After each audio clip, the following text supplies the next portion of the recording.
discuté pas mal des différents sujets qui sont assez spécifiques.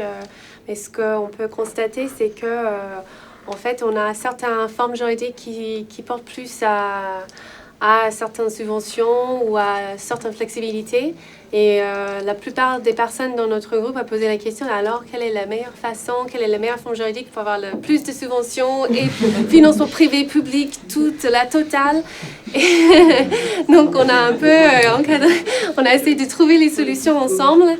Et ce que je peux ressentir, ce que je peux constater après la discussion, c'est il n'y a pas une solution type pour chaque personne a sa propre projet avec ses propres besoins et qu'on peut faire des erreurs. Je pense que ça aussi, c'est important de reconnaître que peut-être on a commencé avec des fins différentes maintenant et le projet évolue et c'est pas grave.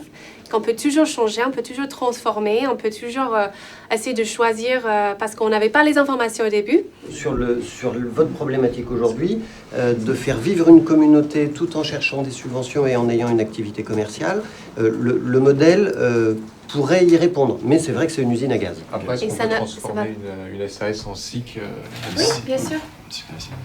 Après, les SIC, il y a des avantages, comme on n'est pas obligé de, on n'est pas obligé d'avoir la majorité des bénéfices dans des salariés, comme une scope. Mais on peut créer des collèges, par exemple, à la hauteur de 50% du droit de vote, et aussi dans les parts du SIC, qui vous permettraient justement d'avoir pas le contrôle absolu, parce que c'est qu'à l'auteur de 50%, mais on peut avoir les salariés, un collège de salariés, un collège des clients ou de la communauté et aussi des bénéficiaires, donc peut-être même des investisseurs. Donc on crée des collèges avec certains pourcentages de vote, donc ça c'est intéressant. Par contre, ce qui est un peu l'inconvénient, c'est le fait qu'on ne peut pas avoir le contrôle, on va dire, de plus que 50%.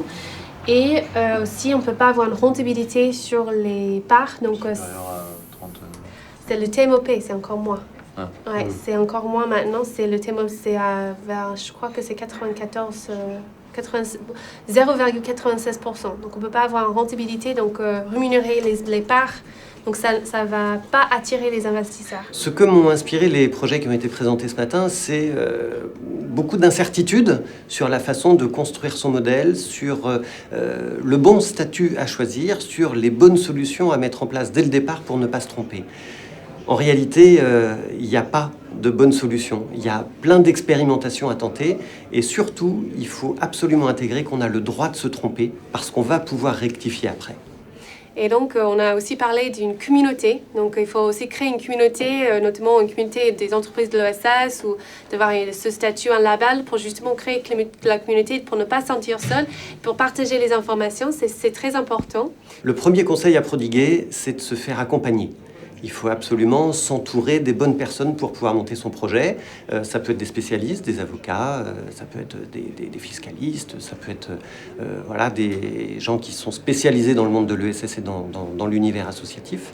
Le deuxième conseil, c'est véritablement d'accepter, de tenter, d'oser avant de créer et de se dire que, oui, on va pouvoir se tromper. Et même, c'est pas forcément mauvais de se tromper parce que ça permet de bien réfléchir au fondement de son projet.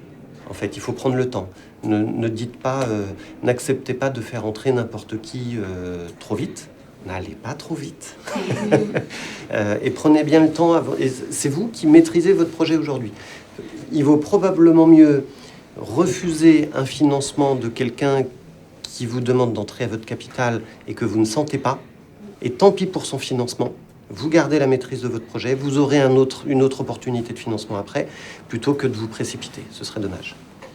Ce matin, je crois que ce qui m'aura le plus marqué, c'est ces trois entrepreneurs qui ont fait les choses à l'envers, parce qu'ils ont fait les choses trop vite. Et les conseils qu'on leur a apportés, finalement, c'est d'isoler leurs problèmes. Aujourd'hui, ils ont un petit gravillon dans la chaussure qui les empêche d'avancer. On leur a dit, isolez votre problème, ça ne veut pas dire qu'il ne faut pas le regarder, mais il faut l'isoler en retrouvant confiance en soi. Donc, en l'occurrence, il s'agissait d'un problème juridique. Donc, faites-vous accompagner par un bon avocat, ayez confiance en votre avocat, et maintenant, concentrez-vous sur l'avancement de votre projet. J'adore ce genre de tour de table où les porteurs de projets détaillent leurs idées parce que je trouve qu'elles sont toutes plus innovantes les unes que les autres. Donc on a eu 7 projets ce matin et j'avais envie d'en savoir plus sur chacun de ces 7 projets. On pourrait presque tenir 1h30 sur la présentation de chacun des projets, d'où ça vient, où vous en êtes, pourquoi vous pensez que ça va marcher. Et oui, je pense qu'ils sont tous fascinants.